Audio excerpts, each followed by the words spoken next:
God, I'm really. Where are you? Oh, to be honest with you, honestly, I can say I told come out, turn left out there, right, and take your next left, and you'll see all the cars over there. Cars! Alright. That's priceless. I want to say thank you on behalf of Console. This is just, I'll tell you a bit about this house here.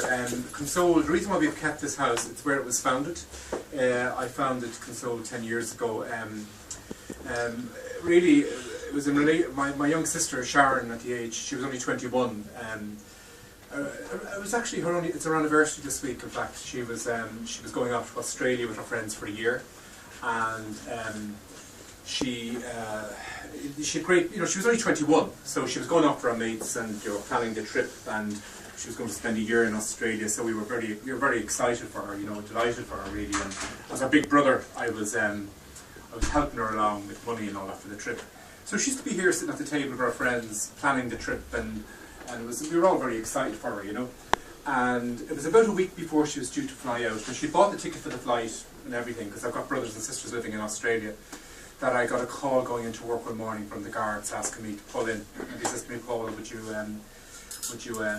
you driving alone? And I said, yes I am. Would you pull in there? And he says, it's about your sister Sharon. And I knew the night before she was out celebrating, she was out with friends from college and friends from home, to celebrating the fact they were heading off for a year. And he says to me, and the first thing that came to my mind, because I knew she was trying to get me at home here that the night before, and my wife said, no, he's not here, or whatever. We should just tell him I love him, she says, And basically what happened then was, I thought she was in a car crash, because she had her own car, and I just came to the conclusion she was drink driving or something had happened. And he said, drive slowly over to Blanchardstown Hospital and I'll meet you at the entrance. So I drove over frantically, and he said, I've got your mother here with me. So when I drove over to Blanchardstown Hospital, the guards were waiting in a car, in a marked car, and two of the guards jumped out of the front and came around. I could see my mother in the back of the car with a band guarded.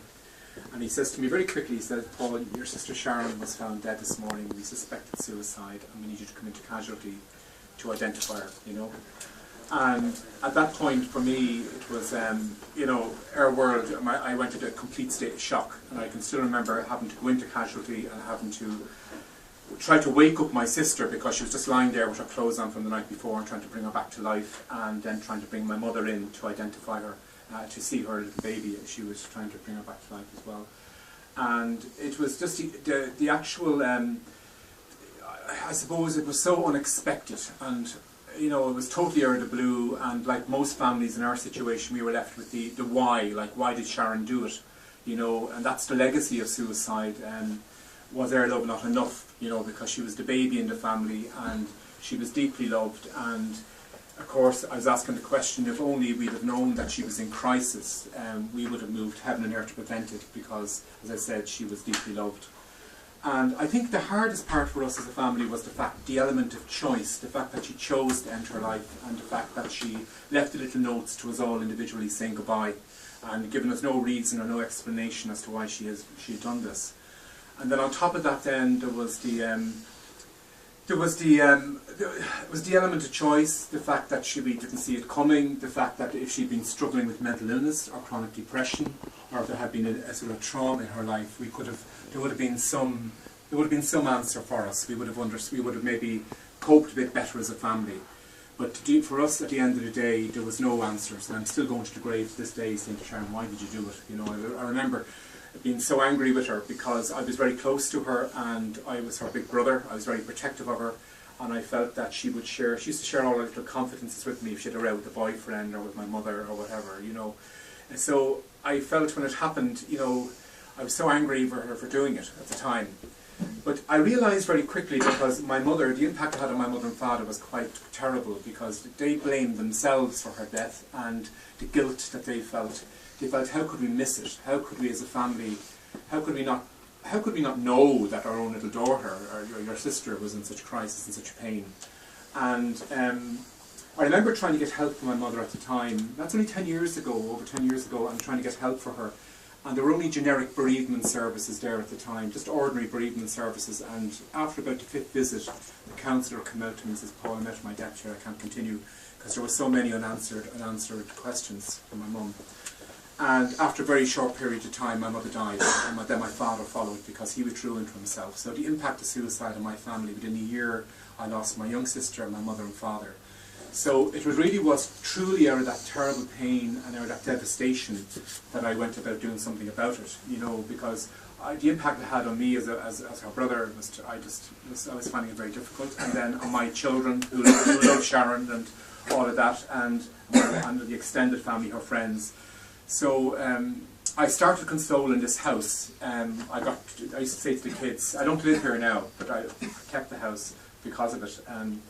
I had 2 phones in the house, and I used to say to the kids, that phone, I installed another phone as a helpline, really to show people, to direct people to where they could get help and support. There were little support groups springing up around the country for people bereaved through suicide. And all I was doing was signposting people to where they could get help.